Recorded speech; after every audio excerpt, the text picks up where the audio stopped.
Good morning সবাইকে। খুব সহজ একটা কথা, সকালবেলা সূর্য ওঠার আগেই নিজেদের বিছানাকে ছাড়তে হবে আগে।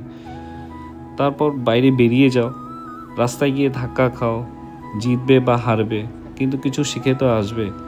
ডিসিপ্লিন আর কনসিস্টেন্সিকে একসেপ্ট করো।